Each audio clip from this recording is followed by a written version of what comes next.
क्या मैं सोच के पागल हो रहा हूँ कि या अल्लाह पाकिस्तान में तो मुसलमान भी मुझे पैदा करता, लेकिन करता इंडिया में पैदा। उधर मैं कुछ तो एंजॉय करता कि यार थोड़े बहुत पैसे जोड़ के बंदा 20 लाख जोड़ के ऐसी गाड़ी तो ले लेता है। तो किधर करोड़ जुड़ता है, आजकल महंगाई देखिए आप। जय हिंद दोस्तों क्या आपको पता है कि पाकिस्तान भारत से तकरीबन 30 साल पीछे है।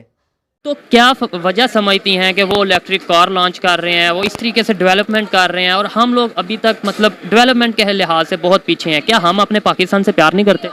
हम करते हैं, लेकिन वो वहाँ पर जो है ना, वहाँ पर अवेयरनेस ज़्यादा है और वहाँ पर काबिलियत देखी जाती है और यहाँ पर इग्नोर करते हैं। यहाँ पर इतना देखते नहीं है, रिश्वत होती, लोग नहीं देखते। जो हमारी हुकूमत वगैरह वो नहीं आगे आने देती कुछ को। ठीक है, ये वजह समझती हैं। तो आपको नहीं लगता कि अब हमें भी आगे बढ़ने की ज़रूरत है, हमें भी डेवलपमेंट की ज़रूरत है? तो कैसे डेवलपमेंट आएगी? मतलब अगर हुकूमत हमें मतलब के ऑप्शंस दें काम के, मतलब जॉब फैसिलिटीज़ दें और मतलब ये जो न्यू जनरेशन है उनको आगे करें तो हो सकता है। फिर उम्मीद है कि कुछ बेहतर किया जा सकता है। ठीक है, हमें इंडिया के ये जो काम हैं, डेवलपमेंट्स हैं, इन्हें सीखने की ज़रूरत है, इनसे देख के खुद को बेहतर करने की ज़रूरत है, या हम इंडिया को छोड़ देना चाहिए? मतलब हमें देखना चाहिए, इंस्पायर तो होना चाहिए ना कि उनको देख। अब पाकिस्तान की कुछ ऐसी चीजें हैं जिसका जापानीज और चाइनीज ऑटोमोबाइल्स कंपनी भर भर कर फायदा उठाती हैं। उदाहरण के लिए आप इस गाड़ी को देखिए जो कि भारत में आज से तकरीबन 30 साल पहले चला करती थी, लेकिन यह गाड़ी पाकिस्तान में आज भी चलती है और पाकिस्तान में इसकी कीमत तकरीबन 2 लाख से 2.5 लाख रुपए तक है। और जबकि यदि हम बात करें भारत की, तो भारत में कुछ इस तरह की गाड़ियां आज चलती हैं, जिससे आप समझ सकते हो कि भारत और पाकिस्तान के बीच में कितना बड़ा डिफरेंस है। कैसी लगी आपको रॉयल इनफील्ड 350? देखें कि बहुत ही कमाल की बाइक है और बहुत अच्छी बाइक है। और वैसे मुझे नहीं लगता ये पाकिस्तान की है, क्योंकि मैंने पाकिस्तान में ऐसी बाइक नहीं देखी। पाकिस्तान में ऐसी बाइक कभी नहीं देखी? नहीं, फिलवकत तो नहीं मैंने देखी। वो हैवी बाइक जैसी देखी हुई है बाइक, लेकिन रॉयल इनफील्ड का कभी आपने नाम सुना?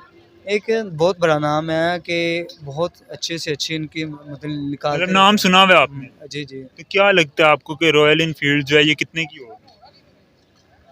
रॉयल इनफील्ड अगर देखा जाए, अगर पाकिस्तान में 125 का अगर कीमत देखी जाए तो वो 1.5 लाख से ऊपर टप गया। ये होगी तकरीबन जो क्या नाम है 125 है वो है इस वक्त 2 लाख की, तकरीबन 1,95,000। ओहो, 1,95,000। ये तो फिर 3-4 लाख रुपए का होगा। 3-4 लाख? इससे ऊपर ही हो शायद। सिर्फ 1.5 लाख रुपए? 125 से भी नीचे कीमत है? 125 से भी नीचे है। ओहो हो। ये कौन सी कंट्री है भाई, इतनी सस्ती? ये पाकिस्तान में नहीं है, इतना मैं बता दूं। पाकिस्तान में नहीं है तो फिर कहाँ पर है? ये है इंडिया के अंदर। रॉयल इनफील्ड 350 जो है इंडिया के अंदर 1.5 लाख से इसकी जो है वो प्राइस स्टार्ट हो रही है। लेकिन पाकिस्तानी अगर देखा जाए तो काफ़ी ऊपर अमाउंट चली जाएगी। अब अगर आपको इसका मैं पाकिस्तानी करेंसी में बताऊं, 1.5 लाख इंडियन है तो आप उसको पहले मल्टीप्लाई बाय 3 करें, 450 हो गया।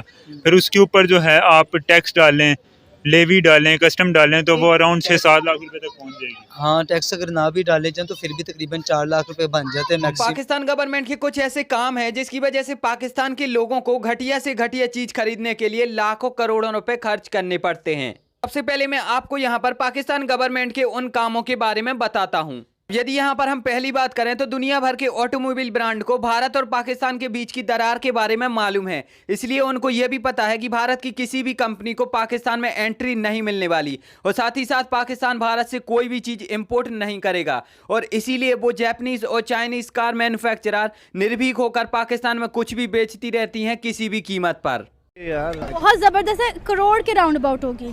करोड़ रुपए की गाड़ी है? हाँ, कम से कम। नहीं, आपको कैसी लगी है? अच्छी थी, पहाड़ी इलाकों में जाने के लिए, जैसे हम अपनी फैमिली के साथ नॉर्दर्न एरियाज जाते हैं तो वहाँ पे हमें 4 व्हीलर चाहिए होती है, तो मेरा ख्याल है नॉर्दर्न एरियाज में जाने के लिए गाड़ी बहुत ज़बरदस्त है। और अगर अल्लाह ने मुझे बहुत सारे पैसे दिए तो मैं इंशाल्लाह मरी में एक घर और एक गाड़ी रखूँगी। अच्छा, आपने बताया जी इसकी प्राइस करोड़ रुपये हो सकती है। हाँ, तो 1 करोड़ के राउंड अबाउट। 1 करोड़ के राउंड अबाउट हो सकती है। अगर ये गाड़ी आपको 14 लाख रुपए में मिल जाए तो फिर उन्हें मंगवा दो। अच्छा, इतनी आप उम्मीद हो गई है प्राइस उनके? नहीं, मैं ना किस्तों में ले लूँगी। अच्छा, ये महिंद्रा की थर जीप है। अच्छा। जो इंडिया में लॉन्च हो चुकी है और जिसकी MRP मार्केट डिटेल प्राइस थी 14 लाख रुपया, और इंडियन से लेके इसको चला भी लिया है। आपको पता है इतने में ना ऑल्टो आ रही थी यहाँ पे, शॉपर गाड़ी, फिर उसके बाद बढ़ते बढ़ते उसकी कीमत 18 से 19 लाख चली गई। यकीन करें उस गाड़ी को देखा ना तो दिल किया कि आप हमें 19 लाख में ये शॉपर दे रहे हैं।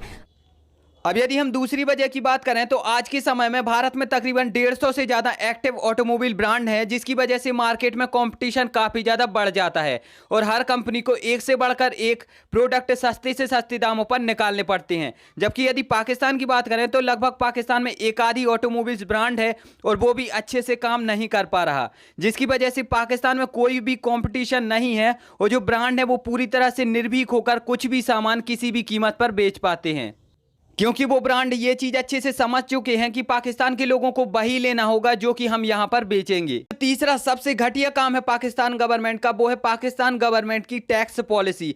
पाकिस्तान गवर्नमेंट एक एक गाड़ी पर 150 से लेकर 200% इंपोर्ट ड्यूटी लगाती है और यदि कोई महंगी और लग्जरी गाड़ी है तो उस पर 300 से लेकर 400% तक इंपोर्ट ड्यूटी लगाई जाती है। और यही एक बहुत बड़ा कारण है जिसकी वजह से पाकिस्तान के लोगों को किसी भी बाइक या कार में किसी भी प्रकार की कोई लेटेस्ट टेक्नोलॉजी नहीं दी जाती। वो 10-10 साल पुरानी टेक्नोलॉजी वाली गाड़ियों को यूज़ करते हैं और उसके लिए काफ़ी महंगी प्राइस पे करते हैं, क्योंकि यदि ऐसे में कोई भी कंपनी पाकिस्तान के मार्केट के लिए रिसर्च एंड डेवलपमेंट ओपन करती है तो ऐसे में वो कंपनी घाटे में जाने लगेगी, क्योंकि उस गाड़ी की कीमत बढ़ जाएगी और पाकिस्तान की गवर्नमेंट उस पर उतना ही ज़्यादा टैक्स लगाएगी, जिससे काफ़ी ज़्यादा गाड़ी महंगी हो जाएगी और वहाँ के लोग उस गाड़ी को खरीदना छोड़ देंगे। अब चौथा काम यह है कि पाकिस्तान गवर्नमेंट किसी भी इन्वेस्टर को किसी भी प्रकार की कोई फैसिलिटी नहीं देती, जिससे पाकिस्तान में कोई भी इन्वेस्टर नहीं आता और इनको टोटली सामान चाइना या फिर जापान से इंपोर्ट करना पड़ता है और इसी इंपोर्ट की वजह से इस पर हाई इंपोर्ट ड्यूटी लगाई जाती है। ये तो मैं आपको पहले ही बता चुका हूं। और कभी कभार यदि कोई भी कंपनी गलती से यहां पर आ भी जाती है तो पाकिस्तान के नेता उससे ये कहते हैं कि 80% प्रॉफिट मुझे दे दो और बाकी का 20% तुम रख लो। और बस ये बातें सुनकर वो कंपनी जहां से आती है सीधे वहीं पर दौड़ लगा के भागती है। जिस तरह मैंने आपको बताया कि इंडिया में पाकिस्तान में नहीं, थोड़ा सा झटका लगा था कि यार ये पाकिस्तान में होती तो अभी मैंने जाके शोरूम से निकलवा लेनी। नहीं, एक थोड़ा अफसोस भी लगा है कि मतलब कि भाई ये वाकई मतलब इंडिया इतना ज़्यादा आगे चला गया है इकोनॉमी के हवाले से और दूसरा इस तरह मतलब ये अपनी टेक्नोलॉजी के हवाले से, तो लेकिन ये कि वाकई में थोड़ा सा अफसोस हुआ कि इस तरह की अपॉर्चुनिटी पाकिस्तान में होनी चाहिए। आखिर क्या वजह है कि पाकिस्तान में जो है इतनी महंगी गाड़ियाँ और इंडिया के अंदर जो है इतनी सस्ती गाड़ियाँ हैं?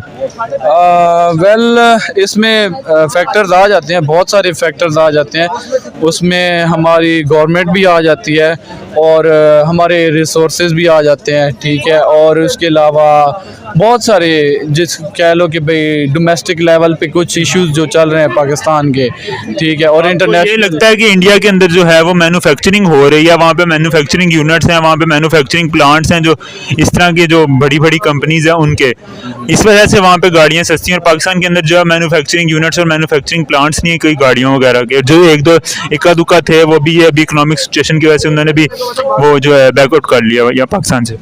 हाँ, ये इसी वजह से ना। अब देखो यहाँ पर पाकिस्तान की गवर्नमेंट को अपने यहाँ के लोगों के लिए अच्छी अच्छी फैसिलिटी देना चाहिए और यदि आज इनका ट्रेड भारत के साथ चालू होता तो ये पाकिस्तान के लिए बहुत ही अच्छी बात होती, क्योंकि इसकी वजह से पाकिस्तान के लोगों को भी लेटेस्ट टेक्नोलॉजी वाली बाइक और कार चलाने का मौका मिलता। खैर, इस सब के ऊपर आपका क्या कहना है आप मुझे नीचे कमेंट में ज़रूर बताइए।